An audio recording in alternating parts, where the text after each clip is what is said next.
Cuando hoy hablamos de geopolítica, ¿seguimos hablando de territorios o el poder se está jugando en otros sitios? Que era una guerra a contrarreloj por a ver quién de las dos potencias alcanzaba lo que, según Turing y McCarthy, es factible, que es la singular tecnología. Es decir, un software que escale gradualmente a tal nivel que ya no solamente es que tenga la capacidad igual que cognitiva que cualquier ser humano, es que también tenga discrecionalidad. Que en esta carrera, porque básicamente Sí. lo que estamos hablando es de una carrera, Sí.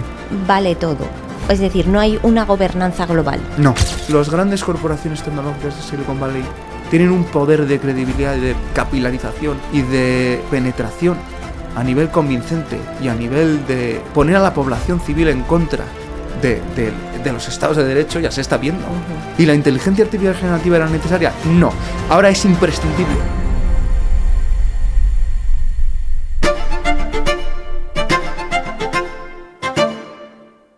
Hoy tenemos con nosotros a Pablo Sáez Hurtado, abogado en Delvi bajo el rol AI Senior Counsel, en la Oficina de Madrid, experto en todas las implicaciones jurídicas de la inteligencia artificial.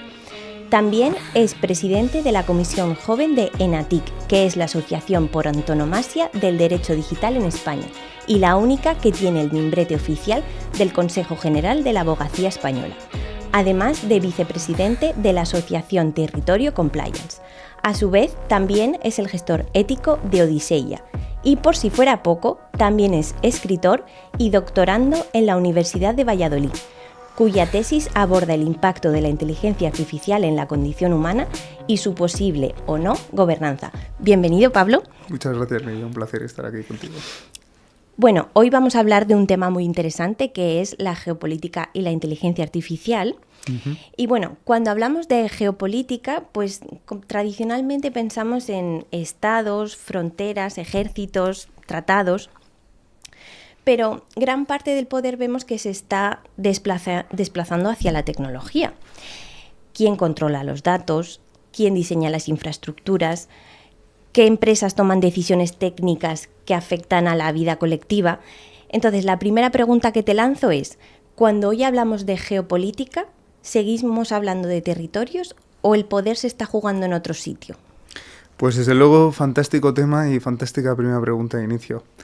A ver, realmente la tecnología es un nuevo campo donde impacta las luchas hegemónicas por el poder clásicas que siempre han existido.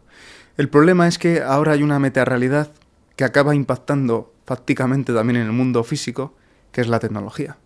Y realmente a día de hoy se está dando una doble guerra de Tucídides con respecto a quién tiene la hegemonía en el mundo. Que además es una hegemonía doble, porque es una hegemonía de facto real sobre el mundo y una hegemonía de discurso y de narrativa que también es crucial para mantener la primera. Entonces, la primera dimensión de esa guerra de Tucídides es una lucha encarnizada, más sutil y clandestina por parte de la República Popular de China, que no hay que olvidar que es un régimen totalitario a todas luces vista, que intenta quitarle ese poder a una potencia que clásicamente la había estado ostentando, que era Estados Unidos. Mientras que Estados Unidos hace movimientos cuanto menos histriónicos de una manera totalmente ostensible y al estilo cowboy desde la Casa Blanca, China opera con medidas mucho más, diría yo, eficientes y clandestinas. Entonces ahí se da esa primera dimensión, es decir, perder el poder por parte de Estados Unidos en favor de China. O desde otra perspectiva, China anhela el poder que tiene Estados Unidos. Es más, ya hay informes que reportan que la primera potencia del mundo es China, no Estados Unidos. ¿Ah, sí? ¿Pero esos informes quién los hace? Bueno, organismos aparentemente independientes, vinculados a las Naciones Unidas, etc. Por supuesto, también hay estadísticas de mercado que acreditan también tanto el número de patentes que se inscriben a efectos de inteligencia artificial y tecnologías disruptivas de frontera en China y, por supuesto, poder económico. ¿Cuál es la segunda dimensión de esa guerra de Tucídides? Pues una guerra que también se está dando, curiosamente, y que impacta de lleno a Europa, que es la que tiene la propia Silicon Valley y las grandes corporaciones tecnológicas que pivotan en esa cúpula, frente al modelo tradicional del Estado Social Democrático de Derecho Europeo. ¿Por qué? Porque realmente aquí sí que es una guerra de convicción por un ciudadano al que, claro, de un lado ve cómo las corporaciones tecnológicas, aparentemente por motivos etéreos, pero realmente porque está siendo él el objeto de contribución al entrenamiento de los modelos y por lo tanto no es que te esté dando esta tecnología gratuitamente, sino que cuando algo es gratuito es que el producto eres tú, es decir, tus datos, tu información, etcétera, tu privacidad que estás cediendo de manera, bueno, aparentemente invisible. Y claro, de otro lado ve que los estados democráticos de derechos europeos que languidecen, bueno, pues al ciudadano medio cada vez le cuesta más ver cuáles son los beneficios que obtiene de ellos. O sea, ¿tú crees que Europa apostar por los derechos humanos es una debilidad estratégica o es otra forma distinta de ejercer poder? No, Europa apuesta por los derechos humanos porque no puede renunciar a los derechos humanos por una experiencia trágica que es Auschwitz. Y por lo tanto, como es el único que puede en este debate delirante y neurótico y a estilo Tour de Force, a ver de quién antes y cómo de manera frenética alcanza, si es que es técnica y científicamente factible, la singularidad tecnológica, pues Europa no puede consentir que haya una innovación a cualquier precio. ¿Por qué? Porque tiene en su historia tiene la experiencia de Auschwitz y tiene la experiencia de la Segunda Guerra Mundial y tiene la experiencia de la Primera Guerra Mundial y tiene la experiencia de la barbarie. Una pregunta. El tema de Auschwitz y, por ejemplo, el desarrollo tecnológico, sí. ¿En qué ves tú el freno del desarrollo tecnológico por esto? Pues muy sencillo. En la Alemania nazi, una vez se omitieron ciertas rémoras morales y ciertos estados de excepción jurídicos, se alcanzaron grandes hitos médicos y tecnológicos. ¿Por qué? Porque se renunció a una defensa ultranza de la dignidad humana de determinados colectivos. Entonces, lo que dice Europa es: nosotros no vamos a consentir, no podemos permitirnos que se desarrolle la tecnología a cualquier precio, poniendo en jaque la dignidad humana. No podemos hacer una tecnología que se lleve por delante a X número de población humana o que deje a gente atrás. Tenemos que hacerlo una tecnología equidistante para el beneficio y el progreso de todos. Cosa que no aboga ni China ni Estados Unidos. Porque ellos es la fuerza bruta de sobra, como decía Unamuno. No hacerlo de una manera proporcionada para que todas las partes se vean beneficiadas. Y no les va a preocupar dejar a nadie atrás.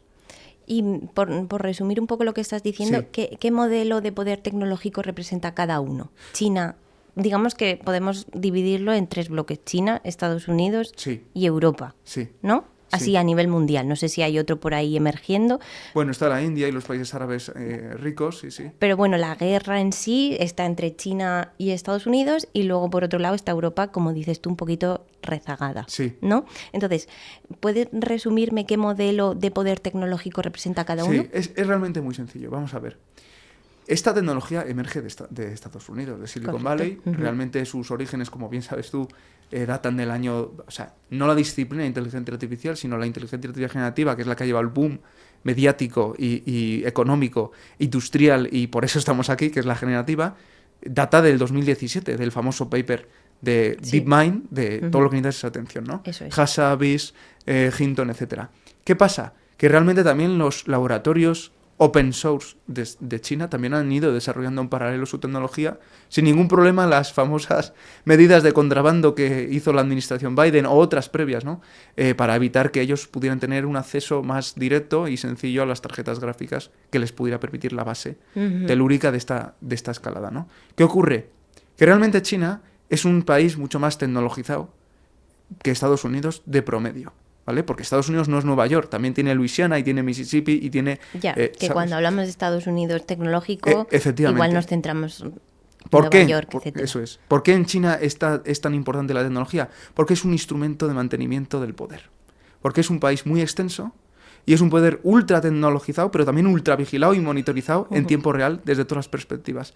Entonces, en ese contexto, lo que hace que la inteligencia artificial, o sea, la visión de la inteligencia artificial que tiene China es la de instrumento de mantenimiento y conservación del poder. Claro, o sea, tú dices que debido a el gobierno que tiene China, Sí. eso le ha ayudado también a aumentar su tecnología, porque gracias a la Sí. tecnología vigilan mejor a la gente porque está todo Efectivamente. básicamente logueado, por así decirlo. Sí, la tecnología Todo- es un instrumento de mantenimiento y maximización del poder. Y además, allí no es tan sencillo hacer la línea distintiva como ha ocurrido con Silicon Valley y la administración, ahora en una alianza manifestada incluso con la famosa misión Génesis, etcétera, pero que antaño no era tan explícita, porque realmente allí la inteligencia artificial respondía a las reglas de afán de lucro del mercado, del capitalismo tecnológico, ni más ni menos. En China no, en China no es tan fácil hacer la línea distintiva entre mercado privado y Estado, empresas dependientes del Estado. Por lo tanto, la tecnología se convierte en un instrumento de poder para mantener el poder de China frente a su población y, por supuesto, de cualquier tipo de enemigo o persona por vigilar por parte de China, evidentemente. Uh-huh. Sin embargo, en Estados Unidos, el boom y la euforia por la inteligencia artificial nace de un afán de lucro que llega a tal escala... De lucro y de estar en la supremacía tecnológica. Claro, pero en primera instancia responde a las reglas clásicas del capitalismo, es decir, es el lucro. Un lucro perfecto porque es totalmente escalable y porque además bajo la narrativa fraudulenta de que lo hacemos por democratizar el conocimiento y cometiendo numerosísimos fraudes de ley, ¿vale? Nosotros nos escudamos en librarnos de tener que costear las vulneraciones masivas a la propiedad intelectual, el copyright, etcétera, y protección de datos, ¿no? Y entonces, ahí nace del lucro, no del poder. ¿Qué pasa? Que acaba convirtiéndose en una herramienta de poder. Y claro, el señor Donald Trump, que es un hombre práctico, pese a todo lo que se le puede reprochar, dice, oye, a mí no me sale rentable volver a hacer la famosa guerra de las 7, como hizo Roosevelt. No, aquí lo que es rentable es que yo me alíe con Silicon Valley. Y entonces es como indirectamente alcanza esa alianza. Entonces, en primera instancia, en Estados Unidos nace como una herramienta de lucro, que responda a las reglas de Silicon Valley nihilistas de muévete rápido y rompe cosas, es decir, haz lo que sea por el progreso a cualquier precio, pero con un componente de lucro, pero acaba convirtiéndose en una herramienta de poder, porque llega un momento que ya no es una cuestión de dinero, es una cuestión de influencia y de capacidad. Y en China ya directamente desde el principio está imbrincado en los propios principios programáticos de un régimen totalitario. Que China fue de cara, mientras que Estados Unidos ha ido como moldeándose, porque acabas de decir que en inicio fue de lucro, pero luego se ha convertido en una herramienta de poder y de control. Sí. Entonces, ahora mismo, ambos países están utilizándolo para lo mismo. Sí, porque, según cómo evoluciona esta tecnología, se empezó a dar, sobre todo los juristas que estamos especializados en esto, lo empezamos a ubicar de una manera mucho más manifiesta cuando ganó las elecciones Donald Trump en noviembre del 2024. Ahí ya se empezó a escenificar de una manera mucho más explícita esas sospechas que teníamos, que era una guerra a contrarreloj por a ver quién de las dos potencias alcanzaba lo que, según Turing y McCarthy, es factible, que es la singular tecnología. Es decir, un software que escale gradualmente a tal nivel que ya no solamente es que tenga la capacidad igual que cognitiva que cualquier ser humano, es que también tenga discrecionalidad. ¿Discrecionalidad? Sí, posibilidad de tener sus propias decisiones y tener un mínimo nivel de autonomía, a efectos de lo que haga o deje de hacer. Entonces, claro, en ese momento ocurre algo muy semejante a lo que otrora ocurrió con la bomba nuclear o también la carrera espacial, sin tener un impacto tan extremo como si tenía la bomba nuclear, las armas atómicas, para la condición humana y para la realidad global. ¿Cuál era? Pues nosotros no podemos consentir que nuestra contraparte, que es totalmente antitética a nuestro modelo de vida, a nuestro esquema de valores, a nuestra cosmovisión, etcétera, y idiosincrasia, tenga esta tecnología antes que nosotros, porque aquí ya hay una cuestión de carácter existencial. Es decir, de imposición por parte de la contraparte de su modelo de vida sobre mí. Por supuesto, no de una manera convincente, persuasiva y amigable. Entonces dices que en esta carrera, porque básicamente lo que estamos hablando es de una carrera, vale todo. Es decir, no hay una gobernanza global. No. Cada uno juega su propia partida. Eso es. Quitando Europa. Europa está intentando ser la referencia internacional de exportación de un modelo ético de la inteligencia artificial. Ético, si queremos decir esa palabra, si no queremos utilizar esa palabra que está muy manida, pues podemos decir alineada con un marco mínimo de principios jurídicos que cualquier sociedad civilizada aceptaría. ¿Y tú qué opinas sobre el modelo que tiene Europa? A ver, Europa es hija de su historia, Europa hace de la necesidad virtud, Europa no tiene la capacidad tecnológica para jugar en la misma línea que Estados Unidos y China. Pero no la tiene porque no quiere. Si invirtiera en maquinaria, en hardware y demás, sí la tendría. Bueno, pero aún así yo creo que sería muy difícil lograr alcanzar en este momento temporal, aunque es un boom tecnológico relativamente joven, de 3 años vista atrás, podría alcanzar a los laboratorios de IA generativa norteamericanos o a los open source asiáticos que ni siquiera sabemos qué tienen o dejan de tener. Sería muy difícil y además sería bastante imposible porque habría que hacer un cambio de mentalidad estructural muy grande. Porque en Europa cualquier cuestión tecnológica que sobrepase los límites de lo admisible, es decir, es tecnológicamente factible pero no es moral ni jurídicamente admisible, podría ya lastrar el proyecto. Pero en términos de desarrollo de, por ejemplo, de cualquier modelo de lenguaje, pero sí, no el uso, porque no lo desarrollamos, pero sí que lo usamos. Efectivamente. Entonces, en cierta manera es un poco...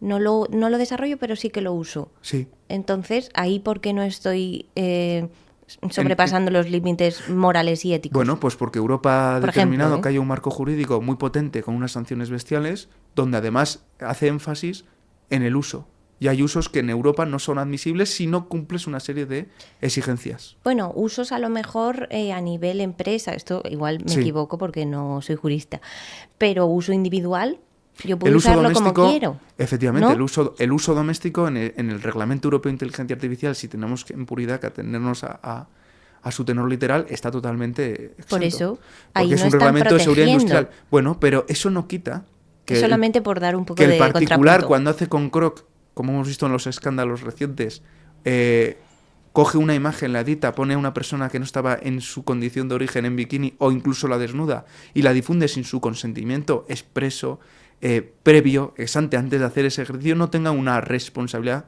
jurídica y moral, por supuesto, también, por extensión, que se tenga que depurar. O sea... Pero si nos tenemos que atener al Reglamento Europeo de Inteligencia Artificial, desde luego ahí no vamos a encontrar un enclave jurídico donde poder subsumir esa casuística. Eso está claro. Entonces, no es que... O sea, el juego es del inicio, es decir... Pero también depende de lo que consideres tú la definición de progreso. Sí. Porque a lo mejor para alguien progreso es hacer las cosas pues debajo de un marco ético, sí. Mientras que otros, como puede ser Estados Unidos y China, el progreso es pues influencias, desarrollar lo último, tener lo último en hardware, ¿no? Digo, por... Lo que pasa que fíjate, yo creo que ese debate de hasta qué punto podemos consentir ciertos escenarios inadmisibles en el progreso, ya no se puede dar entre Estados Unidos y China. Porque han llegado al punto si me permites la analogía, del propio Oppenheimer. Oppenheimer, cuando desarrolló la bomba nuclear, dijo, es que yo no tengo capacidad de elegir si la desarrollo o no, porque la tiene la Alemania nazi. O sea, ¿vosotros os imagináis un mundo en el que Hitler tenga una bomba nuclear?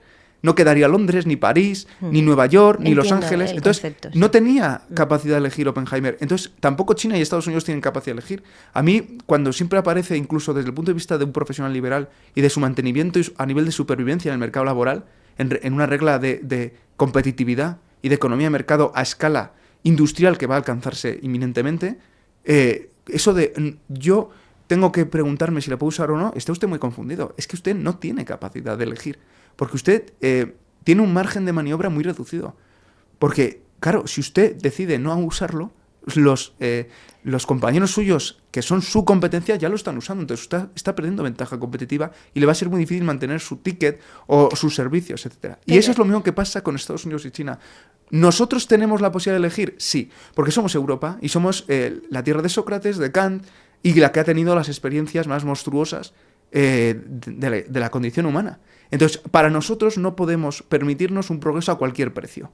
Porque el progreso a cualquier precio fue el Tercer Reich, por ejemplo. O otra serie de escenarios monstruosos, pues por ejemplo, la experimentación con gas mostaza y lanzallamas y tanques en la Primera Guerra Mundial en Verdún, en el Somme, la barbarie de Galípoli, etc. Es decir, y entonces nosotros, como somos una civilización que aprendemos de nuestros errores pasados, decimos, esto ya no es admisible, porque nos ha costado, pues a lo mejor, en un cómputo aproximado de la Segunda Guerra Mundial, 90 millones de muertos, y por lo tanto no podemos permitir que vuelva a ocurrir. Sin embargo, ahí también nosotros somos víctimas de nuestra, no sé cómo decirlo, de nuestra supina supremacía moral. Pero ellos también son, Europa y China, perdón, Estados Unidos y China son víctimas de su propia ambición, Sí. ¿no? Porque, por ejemplo, lo que has dicho tú en relación a la bomba de Oppenheimer, Nuclear, sí. Es que si no la tiene la Alemania nazi, ¿y qué hago? Si la tiene ellos me van a bombardear a mí, yo necesito algo para contraatacar. Sí. Pero eso es porque ambos tenían una intención de, pues, de guerra, ¿no? O de conseguir X Sí. cosas. Entonces, es lo mismo, ¿no? O sea, nosotros somos víctimas, lo que acabas de decir, quizás de nuestra... de que somos moralmente superiores, pero ellos también son víctimas de su ambición.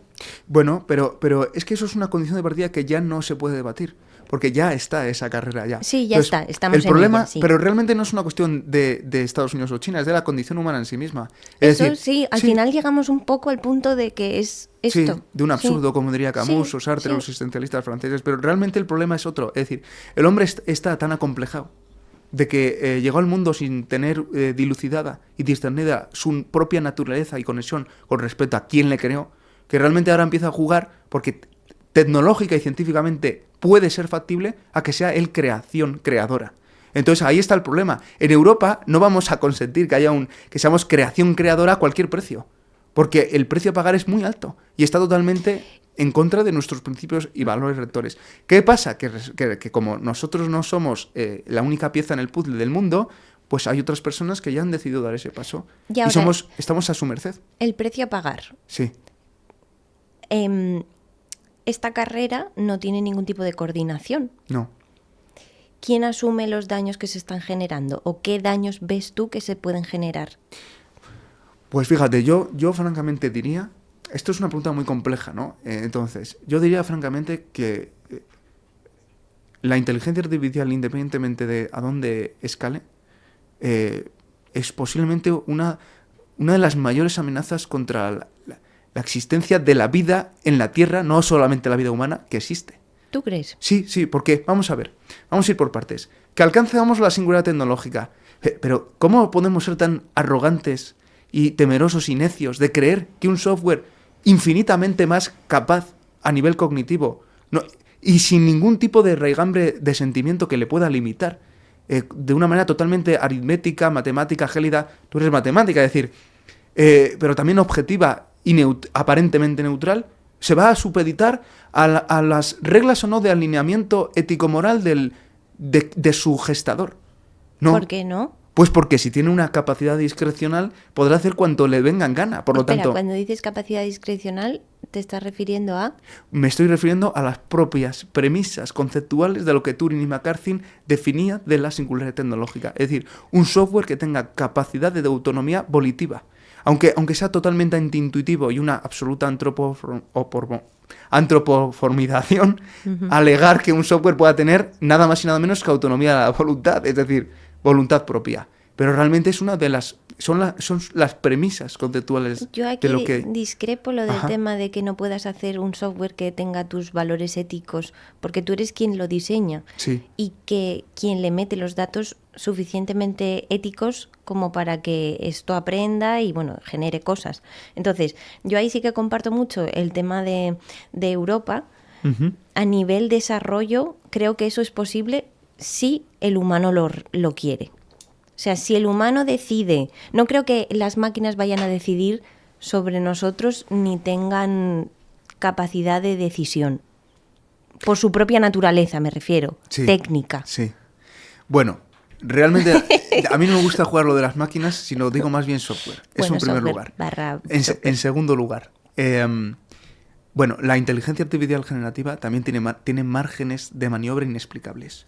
Como bien sabes tú, tiene algoritmos de black box que son totalmente opacos, tiene problemas no trazables a efectos de por qué ha salido este output u otro. Por supuesto que ese margen de maniobra no tiene un alcance a lo mejor de poder decidir sobre una ubicación donde están unas ojivas nucleares de lanzarlo, ¿no? No, lo digo por lo que has dicho de que es un peligro.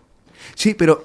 A ver, lo que quiero decir, pero eso era una de las dimensiones. O sea, la razón por la cual yo creo que la inteligencia artificial tiene componentes de tener un enorme peligro para ya insisto, no digo solamente la vida humana, digo la vida en sí en la Tierra, ¿vale? O ¿cómo decirlo?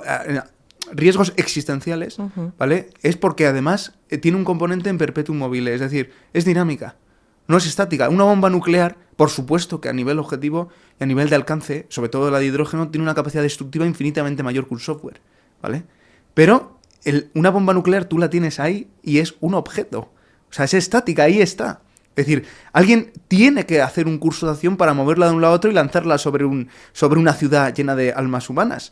El problema de un software que pueda escalar y que tenga ese componente de autonomía es que, por supuesto, o bien por ser un error, una alucinación, tener un margen de maniobra de naturaleza puramente errática, o porque hay un componente evolutivo de que así lo desea, porque se le han entregado unos parámetros de, por ejemplo, tienes que garantizar la máxima productividad, sea como sea, de este país. Pues evidentemente, como no tiene un componente de empatía, un componente humano, un componente de sensibilidad, ¿vale? Pues posiblemente diga, oye, pues es que la gente que está en un hospital con paliativos y que está vegetativa no es un sujeto pasivo de una optimización de recursos de este país, y por lo tanto a mí se me ha pedido que yo optimice los recursos de este país. Claro, al no haber ese juicio crítico humano, pues directamente esas personas dejarían de recibir un tratamiento inmediatamente y podrían fallecer a través de una eutanasia pasiva, porque no se les estaría suministrando el fármaco que fuese y que les mantuviese en ese estado. O, por ejemplo, los paliativos o la morfina o lo que fuese. De igual manera que con los animales. O, por ejemplo, una plantación. Claro, si yo necesito escalar los modelos hasta alcanzar si es posible o no técnicamente esta singularidad tecnológica, necesito que las planicies que queden sin pulverizar sobre la Tierra se convierten de inmediato en centros de supercomputación que tengan anejo una central nuclear y a su vez una fuente acuífera de refrigeración de esa supercomputación. Entonces, claro, si a mí me piden tienes que garantizar al máximo posible que tú tengas la hegemonía sobre este conflicto frente a la contraparte que no tiene ningún tipo de rémora moral frente a mí, todas esas planicies, talalás, todas esas reses que bebían en esos acuíferos, pulverízalos y conviértelos industrialmente en hamburguesas del Burger King, etc.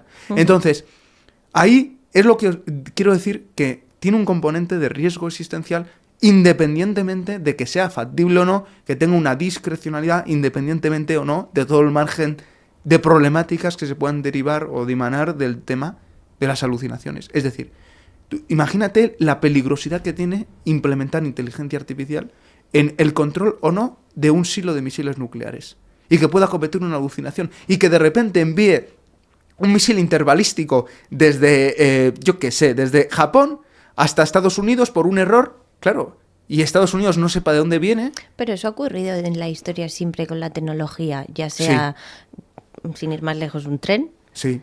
Bueno, pero el margen de escalabilidad que tiene esta tecnología es inédita, sin incluir además que estamos a las puertas, según dice la industria, de los chips cuánticos, para potenciarlo, y de la escalabilidad. Con los chips cuánticos, computación, energía, big data, iteración masiva de usuarios totalmente predispuestos a que escalen. Por lo tanto, por supuesto que por esa dimensión tienen los riesgos. Luego están otros riesgos más graves, ¿vale? ¿Como por ejemplo? Pues por ejemplo el de la sostenibilidad. Es una tecnología totalmente insostenible. Es insostenible. O sea, pero a todas las dimensiones que puedas ver. Es insostenible a nivel económico. Es insostenible a nivel de impacto que va a tener a nivel de salud mental, del mercado laboral, de el mantenimiento de las estructuras clásicas de poder que existían en el mundo. O sea, es una tecnología insostenible. Es como el castigo definitivo del hombre por su ambición desmedida. Claro, es que yo creo que la clave está en la ambición desmedida. Sí. Bueno, ya decía Pascal que todas las grandes desgracias del hombre provienen de su incapacidad de estar quieto en un sitio. Y es así, todas las guerras y todas estas cuestiones, al final por motivos absurdos la gente se enfrasca en conflictos que acaban produciendo a lo mejor pues 90 millones de muertos. Es decir, o el caso de Ucrania, por 4 cachos de tierra y con una cuestión de orgullo muy importante por parte de unos y otros, pues a lo mejor llevamos 3 años en una guerra súper encarnizada con no sé cuántos mil muertos. Es decir, eso es una cuestión humana que impacta en la tecnología. Pero es que ahora estamos generando una revolución irreversible, difícil de gobernar, difícil de clasificar. Yo siempre lo llamo la revolución de la SIS, porque es ingobernable o parcialmente ingobernable. Cada día, para mí, más ingobernable a nivel total. Es irreversible totalmente. O sea, yo lo llamo la necesidad inventada más necesaria de la historia, porque claro, es decir, tú eres un profesional liberal, tú ya no puedes elegir si la usas o no. Tú eres una superpotencia como Estados Unidos y China, tú ya no puedes elegir si destinas o no recursos a la singularidad tecnológica, porque es que tu contraparte, o sea, es irreversible, sí. Además de todos estos componentes, es inédita en muchas dimensiones, es inexorable, tú no te puedes permitir eludirla, no en vano, por eso estamos en este podcast, y bueno, pues tiene otra serie de componentes, como por ejemplo que es inclasificable. A mí siempre me ha gustado mucho y me ha fascinado la obra filosófica de Hannah Arendt. Hannah Arendt, cuando sale de la Segunda Guerra Mundial y tiene que intentar comprender de manera racional la maldad que se alcanzó en el Tercer Reich, dice, jolín, es que el problema mismo de esta cuestión, es decir, de desafiarse intelectualmente a comprenderlo, es que no hay categorías sociológicas, humanas, que hagan entendible esto. Hay que construirlas. Los andamiajes conceptuales no son suficientes. Esto es muy semejante al tema de la inteligencia artificial, en el sentido que estamos ahora. Es decir, la perspectiva de premisa que teníamos del mundo con respecto a ahora se queda en muchas cosas corta.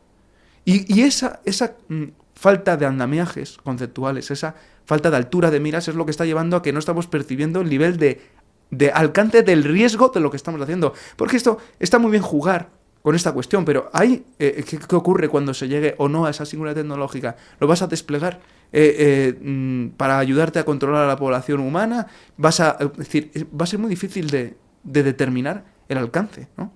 Y luego también las insostenibilidades que ya hemos dicho, la laboral, que va a haber un impacto brutal, la de salud mental, la dependencia tecnológica, el problema de sostenibilidad ambiental, y luego también otra serie de cosas paralelas, por supuesto, cada vez mayor pérdida del pensamiento crítico, de juicio crítico, de capacidad de conversación. O sea, yo, por ejemplo, de manera anecdótica, en Navidades jugué con una amiga mía a mandarle el mismo mensaje a todos los LLMs o a 4 personas de sus contactos de WhatsApp. La calidad argumental de la respuesta era infinitamente superior de cualquier LLM en su versión freemium a cualquier ser humano promedio.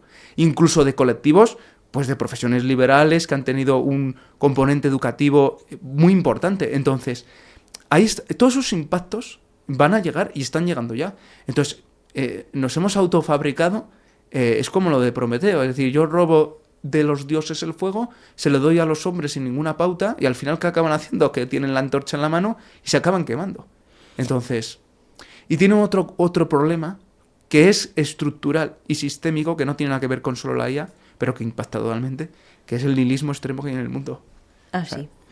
Y que evidentemente el nihilismo, que es, no hay ningún motivo por el que limitarme a hacer algo, porque no tengo un esquema de valores que me indique hacer A o B, también impactan en la tecnología. Y si tú combinas la falta de pensamiento crítico, la falta de altura de miras, el extremo nihilismo que existe ahora, la falta de valores y que cualquier persona gratuitamente tenga accesible en su móvil una herramienta tecnológica de esta capacidad y poder, influencia e impacto, pues tienes un caldo de cultivo extremo de una situación insostenible a todas luces vista. Y ahora te quería yo preguntar, Sí. no vamos a cambiar de tercio, pero todo está bastante hilado, y es que nosotros estamos hablando de China, Europa, Estados Unidos, pero en realidad no son los gobiernos quienes ahora mismo tienen la mayor influencia. Vamos a centrarnos un poquito de la conversación en el tema de las Big Tech. Entonces, yo te quería preguntar, ¿en qué sentido podemos decir que las Big Tech están ejerciendo funciones cuasi soberanas? Pues porque fíjate, claro, estamos hablando de gobiernos, pero en realidad hay un gran componente de poder que no viene del gobierno. Pues fíjate, yo antes de mi viraje actual al mundo profesional de la abogacía tecnológica, era un académico de pura cepa. Y yo tenía muchos escritos sobre esta cuestión. Es decir, y en los escritos, que eran la antesala de mi tesis y en buena medida su prólogo y su primer capítulo, era precisamente analizar esto. Porque, a mi parecer, yo creo que Silicon Valley ahora mismo lo que desea es quitar la esfera de influencia que antaño tenían los estados. Ajá. Y lo está haciendo con unos mecanismos muy capciosos pero muy convincentes y efectistas. Pues, por ejemplo, la famosa democratización del conocimiento. ¿A qué línea de poder clásico impacta? Pues a la academia, por ejemplo, que es desde todas las perspectivas, especialmente si estás dentro te das cuenta, la absoluta contrariedad misma de democratizar el conocimiento. Porque vamos a hacer accesible la formación, pero con una serie de cánones y de protocolos y de maneras de proceder. Sin embargo, Silicon Valley te libera una herramienta que, francamente, a efectos superficiales o aproximativos, hace un poema excelente, una demanda de juicio ordinario brutal, etcétera. Entonces, por supuesto que ahí elimina todo el componente clásico de disfrute de hacer un poema, o por ejemplo de aprendizaje gradual hasta hacer una demanda de juicio ordinario irreprochable, como para incoarla en LexNet, ¿no? Pero lo que quiero decir es que realmente a las personas desletradas que no habían tenido acceso a la universidad, incluso existiendo, como es en España, un Estado social democrático de hecho con igualdad de oportunidades, o parcialmente de igualdad de oportunidades, o por lo menos en teoría, ¿vale?, de jure, claro, ahora tiene una herramienta que realmente le empodera a nivel cognitivo, porque le permite acceder a una información. ¿Cuál es el problema? Que si no tienes ese criterio profesional, pues no vas a saber discernir de manera total si es verídico o no lo que te dice el output, ¿no? Por lo tanto, ahí ya tienes un componente donde ya estás apuntalando a un sector clásico totalmente inamovible y de un poder absoluto, como era la academia, y que básicamente lo que hacía era monopolizar el saber. ¿Qué pasa? Que también apuntala a otra serie de colectivos. Es decir, en el Silicon Valley la AGI es una especie de religión. Ahí lo que está... la ASI y la AGI en el Silicon Valley es una especie de religión. Ahí apuntalas a otra esfera de poder clásico, la iglesia. Es decir, las cuestiones espirituales. Sustituir básicamente a Dios por una especie de software supremo que pueda tener, bueno, pues ese tipo de capacidades omniscientes, omnipotentes y omnipresentes, ¿no? Pero también hay otros más importantes, y es básicamente, a mi parecer, los estados sociales democráticos de derecho. ¿Por qué? Porque realmente las grandes corporaciones tecnológicas de Silicon Valley tienen un poder de credibilidad y de capilarización y de penetración a nivel convincente y a nivel de generación de euforia, de capacidad de poner a la población civil en contra de los estados de derecho. Ya se está viendo. Sí. Se está viendo ya. Por ejemplo, lo más continuamente está confrontándose con la Comisión Europea. Ahora, precisamente, parece ser que el señor Pedro Sánchez se ha erigido como el defensor universal del Estado de Derecho europeo frente a las redes, a las corporaciones tecnológicas, sin perjuicio a que la Comisión Europea le haya recordado que no tiene las competencias jurídicas necesarias para poder hacerlo como él quiere hacerlo por su cuenta, ¿vale? Y claro, ahí estás viendo realmente lo que se pretende, y es un traspaso, ¿vale? Fíjate una cosa, cuando las grandes tecnológicas casi están iniciando la base académico-conceptual de cómo lograr hacer los transformers de IA generativa, los grandes modelos de lenguaje replicando las redes neuronales de Ramón y Cajal, que es en 2017, también en paralelo se está haciendo un documento muy importante, donde uno de los promotores es el propio Elon Musk, que son los principios de Asilomar. En los principios de Asilomar, que datan de enero o febrero del 2017, ya están diciendo que, por ejemplo, hay que hacer un principio de renta básica universal. ¿Por qué? Porque ya están reconociendo que van a impactar de tal grado en las economías occidentales y, por supuesto, por extensión, del resto del mundo, que dicen, tenemos que compensar a la población. Claro, eso se da un escenario, por ejemplo, yo genero un ingreso mínimo vital, una renta básica universal, que es una prestación no contributiva porque no depende de cuánto hayas contribuido previamente, y claro, a diferencia de un ingreso mínimo vital del Estado, que se tiene que costear, evidentemente, por una presión fiscal lacerante y galopante y creciente, como es la que hay ahora mismo, en contramedida respecto a un Silicon Valley que te la entrega, te la otorga, sin ningún tipo de contramedida, ni ningún tipo de contraprestación a nivel tributario, pues ahí tú estás teniendo un problema, porque te estás dando cuenta que realmente a la población ciudadana media lo que más le importa es la cuestión económica y lo que le impacta en el bolsillo, y tienes a alguien que te está generando la retribución, que no es el propio Estado y que no te está pidiendo nada a cambio. Porque va implícito que lo que está haciendo es compensarte, porque ya te ha saqueado lo que quería. Eso te iba a decir. La información. Sí, pero es que ya el propio ciudadano medio es el que tiene una cada vez menor conciencia de autoprotección de su privacidad. y realmente que le logre el Gemini hacerle una infografía extraordinaria de versión gratuita porque tenga mis datos, francamente en el juego de ganancia-pérdida gana. Y él mismo lo percibe. Ah, vale, si es a costa de esto, por supuesto que sí. ¿Vale? Pero realmente yo creo que las corporaciones tecnológicas de Silicon Valley anhelan un traspaso respecto al poder que ejercían los estados. También por otra razón. Silicon Valley nace del modelo de mentalidad de Henry Ford, de Onassis, de grandes hombres, pensadores, empresarios, que siempre habían tenido que pedir permiso o perdón a los estados, para poder hacer sus ideas. Ya no. Es decir, han creado una realidad paralela que es la digital. Te decís que ahora es al revés. No. Ahora lo que quiero decir es que pretenden... Porque ahora ellos han creado... O sea, la realidad paralela que es la digital la han creado ellos. Bueno, ¿has visto lo de Telegram, por ejemplo? Sí. Por sí, ejemplo, eso sí. es un ataque al gobierno. Bueno, desde una tecnológica. Bueno, hay un cambio de intento de cambio de pensamiento o una idea a través de la red social. Bueno, es una perspectiva desde la que se puede ver esa situación. Otra perspectiva es, gracias a este señor tenemos Telegram. Claro, y podemos comunicarnos. Sí, yo me refiero a que él tiene la capacidad de cambiar opiniones a través de un mensaje. Sí. O sea, ha generado una injerencia, una intromisión respecto explícitamente citando a Pedro Sánchez. Sí. ¿Por qué? Porque el señor Pedro Sánchez, jugando a no sé qué juego extraño, antes ha hecho una declaración en contra de Telegram y en contra del señor Elon Musk, etcétera. O sea, vamos a preguntar al ciudadano de a pie qué le beneficia más, si Telegram o el señor Pedro Sánchez, ¿sabes? Entonces, hay que verlo desde todas las perspectivas. Entonces, a nosotros nos han dado Telegram, entre comillas, gratuitamente. Es decir, igual que WhatsApp. No es entre comillas, no es gratuito.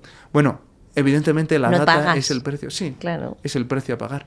Pero nosotros lo hemos asumido, lo estamos utilizando masivamente. Me pregunto, ¿cuál es el objetivo de Telegram? Por ejemplo, por ponerte una en concreto, tener tus datos, hacer más modelos, hacer más cosas tecnológicas, ganar más dinero, ¿no? ¿Cuál es? Bueno, pues antes de la famosa injerencia que ya pasó por Francia, creo recordar en agosto del 2023, ofrecer el único servicio de mensajería instantánea con cifrado a cifrado en mensajes. Claro, pero me refiero con el tema que estamos hablando de que las Big Tech tienen muchísimo poder y que anhelan ese traspaso hacia el gobierno, digo... Yo no identificaría a Telegram en igual medida... Bueno, OpenAI, por ejemplo. Pues, francamente, yo cuando empecé a elucubrar sobre esto para mi tesis, francamente a mí se me asemeja mucho a la frase que decía Hannah Arendt del mal radical. Decía Hannah Arendt: los regímenes totalitarios anhelaban un mundo donde todos los hombres sean igualmente superfluos. Es decir, superfluos me refiero a totalmente sustituibles, prescindibles, exterminables, porque realmente que te llames Raúl o María da igual, porque eres exactamente igual. Ese es el ciudadano más controlable, y eso es lo que anhelaban. La proliferación de seres superfluos. Las compañías tecnológicas es lo que anhelan. ¿Por qué? Porque realmente ahora todos somos consumidores, ¿vale? Indirectos o directos. Esta semana se han metido los agentes en el Gmail. Por lo tanto, eso de yo no voy a implementar en mi empresa tecnología de inteligencia artificial, disculpe, caballero, ya la tiene usted implementada por defecto, sin que usted lo haya cedido. Claro, entonces ahí es una situación donde una realidad donde todos somos consumidores. Pero hay que profundizar más, quieren profundizar más en una cuestión de lucro que no solamente es lucro, también es poder, y es influencia, y es capacidad. Y es la de lograr que todos seamos suscriptores. Ahí es donde tienes una masa poblacional universal, homogénea, que son todos igualmente superfluos, porque todos al fin y al cabo son suscriptores de tus servicios. ¿Por qué? Porque han perdido la capacidad estoica de entender que no es estrictamente necesario estar suscrito a ChatGPT, a Netflix, a PlayStation Store, etc. ¿Qué pasa? Que realmente, como nosotros no tenemos la soberanía, que es la condición de partida, como para poder decir, oiga, yo no me voy a suscribir a ChatGPT ejerciendo la abogacía o ejerciendo cualquier profesión liberal, ¿vale? Porque no tenemos la soberanía, porque la soberanía y los tiempos lo está marcando el mercado, es cuando esa posibilidad de elección se destroza. Por lo tanto, por supuesto que están ganando en la ecuación. Entonces, ¿cuál es el objetivo de OpenAI? Crear una sociedad semejante a la que anhelaban los regímenes totalitarios. Es decir, una sociedad donde todos los hombres sean igualmente superfluos. Porque a mí me da igual que se llame Pepito Menganito, lo que me importa es que esté suscrito a mis servicios y que entienda que mis servicios, que son opcionales de partida, no son opcionales y que son imprescindibles para su existencia. Porque ya lo imprescindible no es el agua, la comida, dormir o no sé, las cosas mínimas que hacen una vida habitable.